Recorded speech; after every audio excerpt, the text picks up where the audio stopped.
రీసెంట్గా నేను lockdown movie చూశానండి. ఆ మూవీ చూసిన తర్వాత ఈ వీడియో ఎలాగైనా తీయాలనుకున్నాను అనమాట. ఇదేంటంటే ప్రతి అమ్మాయిలు, ఈ జనరేషన్ అమ్మాయిలు ప్రతి ఒక్కరూ వాళ్ళ పేరెంట్స్తో అడిగే క్వశ్చన్ ఏంటంటే, ఏంటమ్మా నన్ను ఒంటరిగా ఎక్కడికి పంపివా, అందరూ అక్కడ వాళ్ళ ఫ్రెండ్స్లు అందరూ పార్టీలకు వెళ్తారు. ఇప్పుడు మనం ఇన్స్టాగ్రామ్లో దాంట్లో చూస్తుంటాం, ఫ్రెండ్స్లు అందరు కలిసి వేరే పిక్నిక్స్కి వెళ్ళడము, అలా వెళ్ళాలి. నమ్మకం లేదనో కాదు, లేదా వాళ్ళు బ్రాడ్ మైండ్ లేదని కాదు. ఏంటంటే పేరెంట్స్కి వాళ్ళకి ఎక్కువ మీ యొక్క భద్రత, మీ యొక్క సేఫ్టీ గురించి వాళ్ళు ఎక్కువ ఆలోచిస్తుంటారు. ఇదే ఇప్పుడు అబ్బాయిలంటే ఆలోచించరు, వెంటనే మీరు ఒక క్వశ్చన్ వేస్తారు. అదేంటి మీరు ఎప్పుడు చూసినా అమ్మాయిలు ఇలా ఉండాలి, అబ్బాయిలు ఇలా ఉండాలి, అబ్బాయిలకి ఫ్రీడమ్ ఉంటుంది, అమ్మాయిలకి ఫ్రీడమ్ ఉండదు అని.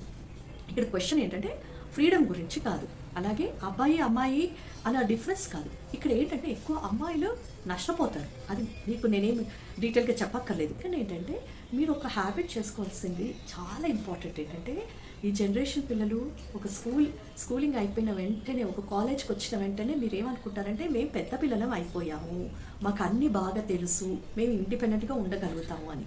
సో మీరు చాలా థింగ్స్ ఏంటంటే మీ ఫ్రెండ్స్తో షేర్ చేసుకుంటారు, కానీ పేరెంట్స్తో షేర్ చేసుకోవట్లేదు. ఏదో మినిమంగా చేసుకుంటారు. కానీ ఒక హ్యాబిట్ ఏంటంటే ప్రతి పిల్లలు చేసుకోవాల్సింది, ప్రతిదీ కూడా మీరు మీ ఫ్రెండ్స్తో కానీ మీ చుట్టుపక్కల ఏమే జరుగుతుందో అన్నీ కూడా పేరెంట్స్తో, అమ్మ నాన్నతో డిస్కస్ చేయండి. అది వీలు పడితే అమ్మతో, లేకపోతే నాన్నతో. మోస్ట్లీ అమ్మ దగ్గరగా ఉంటుంది కాబట్టి అమ్మతోనే చాలా పిల్లలు ఎక్కువ థింగ్స్ డిస్కస్ చేస్తూ ఉంటారు.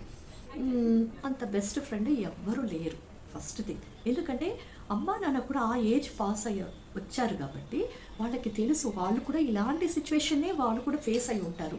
వాళ్ళు ఒకవేళ ఫేస్ కాకపోయినా వాళ్ళ ఫ్రెండ్స్తో కానీ రిలేటివ్స్తో కానీ కొన్ని సిచ్యువేషన్ వాళ్ళు చూసి ఉంటారు. దాని నుంచి ఎలా ఎప్పుడైనా ప్రాబ్లమ్స్ వస్తే ఎలా బయటపడాలి అన్న ఆలోచన, సొల్యూషన్స్ వాళ్ళకి తెలుస్తుంటుంది. పేరెంట్స్ పిల్లలతో కలిసి చూడండి. అలాగే ఈ జనరేషన్ అమ్మాయిలు ప్లీజ్ ఒక్కసారి ఈ మూవీ చూడండి. ఇది జరిగిన స్టోరీ. ఎందుకు పేరెంట్స్ బయటికి పంపించట్లేదు, ఎందుకు వాళ్ళు ప్రతిదానికి క్వశ్చనింగ్ చేస్తున్నారు, ఎందుకు వాళ్ళు ప్రతి చిన్నదానికి భయపడుతున్నారు అన్నది మీకు ఈ మూవీ చూస్తే తెలుస్తుంది.